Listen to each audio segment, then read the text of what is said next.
Hello મિત્રો, નમસ્કાર. નવા વિડીયોમાં દરેક વ્યક્તિનું સ્વાગત છે. મારું નામ છે વનાભાઈ.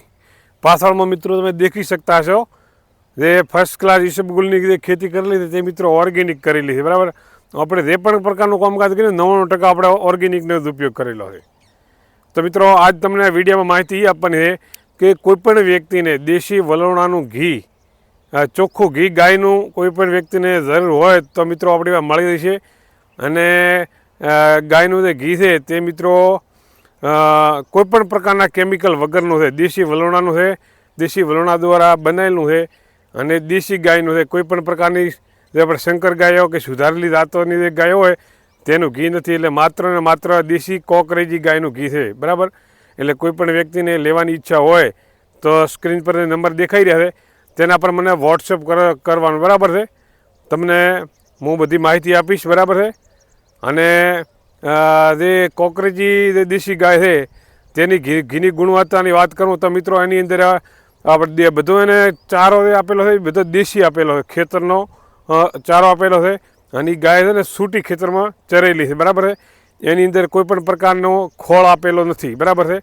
ધારો કે આપણે કપાસિયાનો ખોળ છે, એરંડીનો ખોળ છે કે રાયડાનો ખોળ છે, આવા અલગ અલગ પ્રકારના ખોળ આપીને જે મિલ્કિંગ કરતા હોય અને મિલ્કિંગ કર્યા પછી એનો મિત્રો ઘી થતું હોય તો એ ઘી આપણી પાસે એની માત્ર ને માત્ર દેશી તરીકાથી ગાયને મિત્રો છે ખવડાવેલું છે. એની અંદર કોઈપણ પ્રકારના ખોળનું ઘી નથી, સમજ્યા વાતને.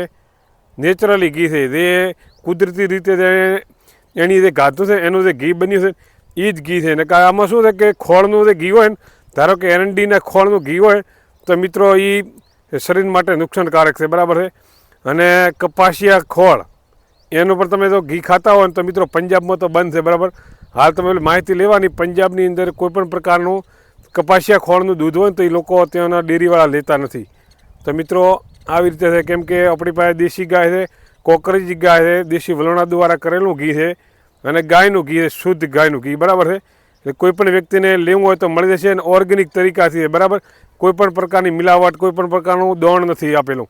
માત્ર અનાજના ઉપયોગ કરેલો છે, જે ઘરે આપણે અનાજ હોય તે જ ખવડાવેલું છે અને બાકી એને જે ચરિયાણ ચરેલું છે એ જ છે, બરાબર છે. કોઈપણ વ્યક્તિને દેશી ગાયનું ઘી લેવાની ઈચ્છા હોય તો મને સ્ક્રીન પર નંબર દેખાઈ રહ્યા તેના પર વોટ્સઅપ કરી દો, બરાબર. થોડાક એના ભાવ થોડાક વધારે છે, બીજું કશું નહીં, બરાબર છે. જેને લેવાની ઈચ્છા હોય દવા રૂપી પણ કોમ સારું આવે છે અને જેને જૂતો આપણે મળી જશે. તો આ માહિતી મિત્રો આપવાની હતી. અને ઓર્ગેનિક વસ્તુ ખાવી મિત્રો ખૂબ જરૂરી છે, શરીર માટે સારું. કેમ કે તમે કેમિકલવાળી વસ્તુ ખાઈને પણ લાખો રૂપિયાની દવા કરાવી એના કરતાં ઓર્ગેનિક વસ્તુ ખાવી સારી. ઓર્ગેનિક વસ્તુ ખાવાથી ઘણો બધો મિત્રો ફાયદો થાય, દવા રૂપી કોમ આવે છે. તો મિત્રો આજના વિડીયો આટલું. ફરી મળશું નવા વિડીયોની અંદર નવી માહિતી લઈને. જય ગૌ માતા, જય ગોપાલ.